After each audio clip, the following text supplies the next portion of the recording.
I think you have to feel good about how the Leafs played in Game 6 overall. Like, this is the defending Stanley Cup champions. This is the best goalie in the world.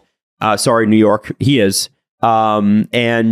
Consistently. He consistently is. Who's going to argue that? How about CJ with the tweet? The Leafs have hung at least 3 goals on Vasilevsky every game of this series. Hey, get all your NHL playoff action at Sports Interaction.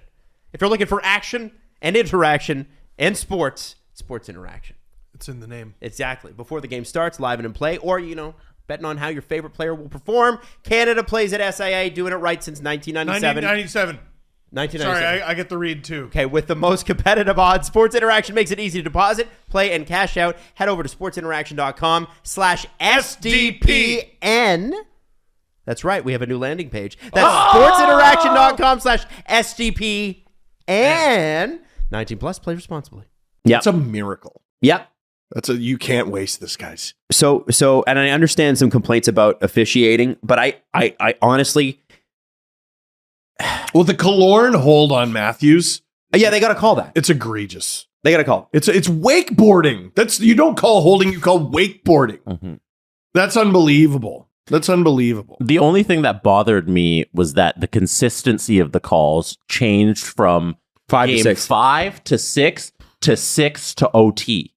Like there's in the last 7 periods, there's literally 3 different kinds of ways the refs have been calling the game. And I think for the sake of the players, you just need to stick to one. Like if you're going to call everything, call everything. If you're going to let the guys play, you got to let them play and stick with that throughout the game and throughout the series. Yep. Yeah, I agree with you. It's unfair to the coaches and unfair to the players. Yep. I agree. Like I understand, letting them go a little bit, but you got to call the obvious ones, and that's what they did in the third. Yeah, high sticks. All right, shoot, we got to call that. You got to call Killorn. Yeah, you got to call Killorn. Mm-hmm. But they changed from the third to OT, and I don't know why. Changed the refs. They shut it off. That's changing is like the new standard. They didn't change the standard. They shut the standard off. Mm-hmm. The standard is we're not calling anything. That's not changing. That's punching out early. Like the refs should get no overtime for that game. They clocked out and went home early. And listen, I'm not going to hate on them. I used to listen when it rained at the zoo. I got to go home early. I didn't get paid for the full day. They shouldn't either. So I guess I'm gonna same questions for you guys that I had before Game 1.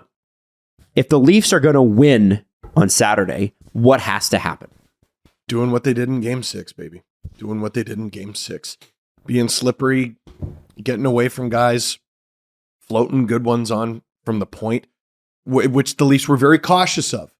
They were very calculated in the opportunities that they put on from the points. But they did get a couple slap shots in, which was cool. They did, and Giordano with the floater leading to the Matthews goal. Yes. But more often than not, the Leafs were more willing to go to the outside or drive the net instead of putting it on from the point, because Tampa guards the point very well. They look for a block that they can turn into an opportunity going the other way. And just as good as the Leafs' attention to detail has been in this series, it's got to be even better. That first goal in particular, that's a difference in the game. I'll even give you the Cirelli one. It's got to be the difference in the game. Campbell's got to be sharp. He can't allow the worst goal of the series to open the game like he did in Game 7. That did happen. I thought he was great against Montreal, but that was the worst goal that either goalie let in that series. Matthews has to show up. I trust he will. He did in Game 6. Marner has to show up. I trust he will. He did in Game 6. John Tavares has to show up. I trust he will. He did in Game 6. And William Nylander, Game 6 I thought was his best game. It's got to be every shift. Not a single one off. If you don't know if it's icing, if you don't know if this, if that, Willie's got to learn to run every 100-meter race like it's 110. Well, it's like in baseball, right? If you're not sure, just run it out. Yes. And even if you are sure, run it out anyway because they might fuck it up.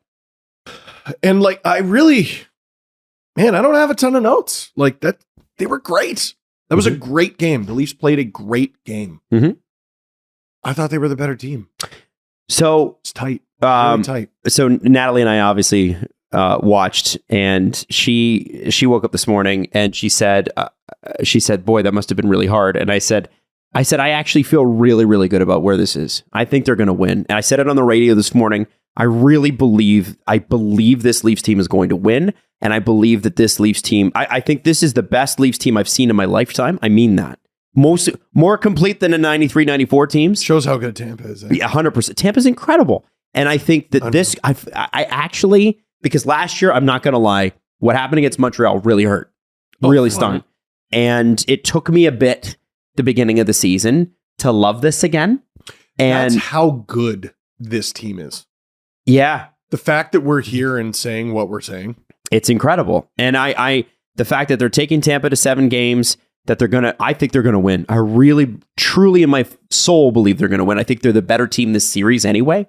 And anyway, so Natalie, the reason I brought her up is that she felt really bad for all of us. So she brought us donuts instead of us having to have a donut. Look at the size These of are from these. Glory Hole. all win the bet. Glory Hole Donuts in Toronto. There's 2 locations. That's free advertising. It is, but it's female owned business and it's local. I figured it's no big deal. And anyway, you should check it out. So they're known for these ones. I guess I don't even know what they are, but Natalie said we were known for these ones. That's a Ferrero Rocher.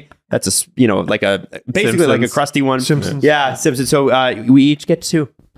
So you don't have to eat it now. I'm assuming that our listeners don't want us to eat it now. But how good do those look? Come on. Anyway, now. Those are all the size of my fist. So we all think, Jesse, I have to ask, I'm going to start with you. Oh, what's that? Do you believe? Yeah, I believe the Leafs can get it done. Do you believe If they will everything- get it done? If everything Steve says comes to fruition, they'll do it. There's so many instances where they've been the better team, and there's a real chance that they can do it. I think the theme here for me this series has been the penalty situation for both sides, really. And Yep. whoever it might come down to whoever doesn't take the dumb penalty. Okay, yeah. Those are the only ones that are going to be called. You're going to get I think we might be lucky to see 1 penalty called per period. If the Leafs take 1 in the first, Tampa will get 1 in the second, and we might get 1 in the third. Yeah, I doubt it. I think the refereeing will look like the overtime refereeing, or at least the third period one. Okay. You know? They're going to ask a couple guys to dress up in black and white and skate around. That's about it. Stay out of the box because the Leafs have been the better team at 5-on-5. The only thing they're going to call is And 4-on-4. like obvious holds, obvious high sticks. They're not calling obvious holds. No, Obvious high sticks, yeah. the clutching and grabbing has been like rampant. Yeah. At the end of that game. I think that might change. Well, and like, I'm not going to bellyache and be like, oh, the refs. Because what's funny about the Killorn clip holding Matthews is if you look behind him, I don't remember who the defenseman was, but Michael Bunting just throws him to the Yeah. Imagine the Leafs put it on and Bunting tips it in and scores. Like Tampa's screaming bloody murder. 100%. Also, if Matthews is getting held like that, then that's how the game's being called. And Bunting better go out and hold other guys, just compete how they're competing, compete in the structure of the game, whatever narrative the refs want to write, and then win in those situations. The Leafs have the ability to get it done. Yeah. They do. I also believe, Steve, do you believe? Never in doubt. Never in doubt.